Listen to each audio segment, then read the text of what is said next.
So today we're taking a look at the VinFast VF5.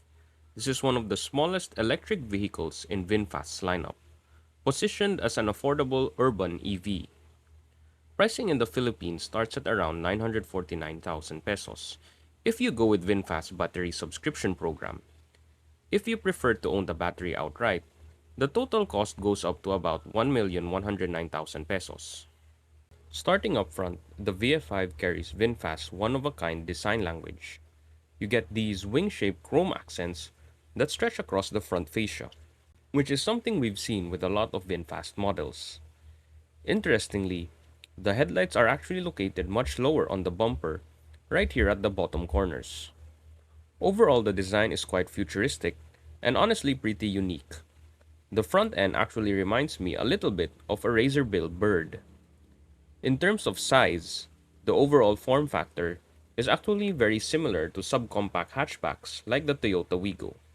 It is worth noting that this VF5 is different from the version used in VinFast's ride-hailing service Green GSM, in that it is slightly smaller with different interiors and features. Along the sides, you get black rubber cladding, which gives the car a slightly rugged look. Ground clearance sits at about 160 millimeters, which is exactly the same as the Toyota Wigo. Down here, the VF5 rides on 205/50 R17 tires. Suspension-wise, we have a McPherson independent setup up front and a torsion beam suspension at the rear. Stepping inside the VF5, the interior is quite simple and very much comparable to most budget cars in this segment. There's quite a lot of hard plastic around the dashboard, and the steering wheel itself is also made out of plastic, but it does include buttons for media controls and phone calls. Down here we have a rotary selector for the gear controls, and interestingly, there's also a physical handbrake, which is definitely something you don't see in most electric vehicles. The seats are finished in leatherette material. They're fairly comfortable, nothing particularly luxurious, but I do like that the material doesn't seem to absorb heat as much, which is definitely helpful in a hot climate like the Philippines. The center console is very minimal. You have the power button for the car, hazard lights, and even a button that disables the power windows. For displays, the VF5 comes with an 8-inch infotainment screen here in the center and a smaller 7-inch fully digital instrument cluster behind the steering wheel. Another nice touch are these cloth garnishes on the door armrests, which help break up what would otherwise be a very plastic-heavy interior. One thing I do notice though is the rear seating position. The floor is quite high, which means passengers in the back end up sitting in a bit of a squatting position. I'm guessing this has something to do with the battery placement underneath the cabin. VinFast says the VF5 can seat up to 5 passengers.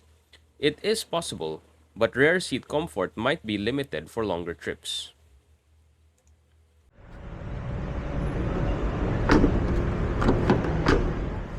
Trunk space is also quite comparable to subcompact hatchbacks in the VF5 segment. We get a manual tailgate and ample space for everyday errands such as groceries. I estimate that cabin size to medium suitcases should be able to surely fit inside. Powering the VF5 is a 37.23 kilowatt-hour LFP battery. Output is rated at 135 horsepower and 135 newton meters of torque with a top speed of about 130 kilometers per hour. VinFast claims a maximum driving range of up to 326 kilometers on a full charge, although of course real-world conditions will likely be a bit lower. The VF5 is front-wheel drive and it features selectable Eco and Sport driving modes. VinFast also says that with fast charging, the battery can go from 10% to 70% in just 33 minutes.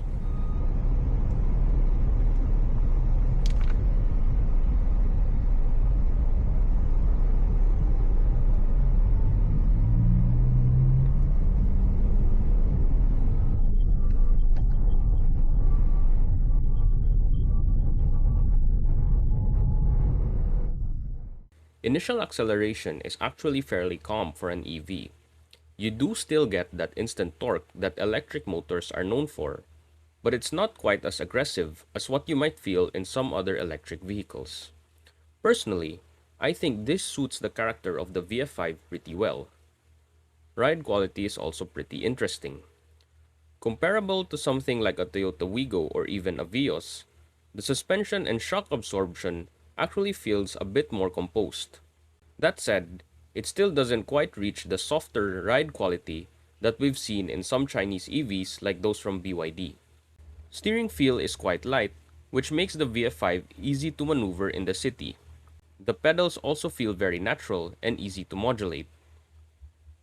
Just like the VinFast Limo Green, the regenerative braking can be adjusted so you can choose how much the car slows down when you lift off of the accelerator. With lighter regen, the car tends to glide more, which can feel a bit more natural.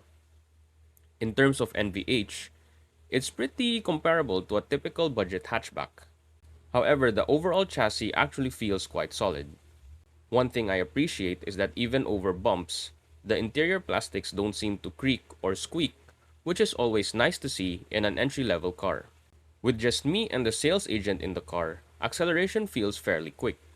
I'd be curious to see how the VF5 performs with a full load of passengers and luggage. One little quirk I noticed is the electric motor sound. It's actually quite audible at certain speeds. Some buyers might find it a bit unusual, but personally I don't mind it. It kind of sounds like a small cartoon spaceship, which actually gives the car a bit of personality. Another thing worth mentioning is the air conditioning.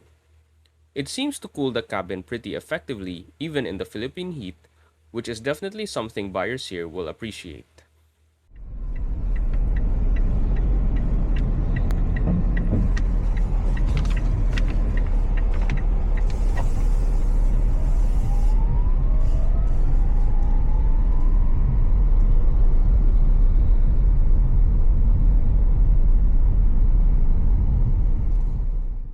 An honorable mention also goes out to the VF5's driver aids.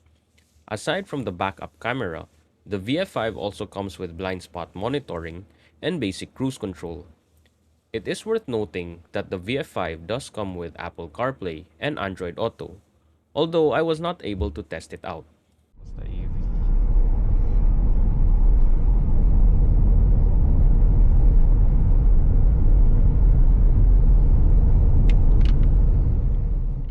Overall, the VinFast VF5 sits in a very competitive segment. Many of its competitors in the Philippine market are priced below 1 million pesos. The VF5 manages to reach that price point through VinFast's battery subscription model, starting at about 949,000 pesos. If you choose to purchase the battery with the vehicle, the total price rises to around 1,109,000 pesos. One of its closest rivals is the BYD Seagull, which sells for about 938,000 pesos in the Philippines. The Seagull is slightly smaller than the VF5, but arguably offers a more refined interior design. That said, the VF5 does come with a larger battery and a slightly bigger overall footprint. Personally, taking everything into consideration, I would probably lean toward the BYD Seagull. But the VF5 still presents an interesting option for buyers looking for an affordable electric vehicle with a bit of unique design and personality. What are your thoughts on the VinFast VF5? Would you take this over a BYD Seagull? Let me know in the comments below. Thanks for watching. If you liked the video, feel free to like and subscribe to help my channel grow. Stay safe on the road, and I will see you in the next one.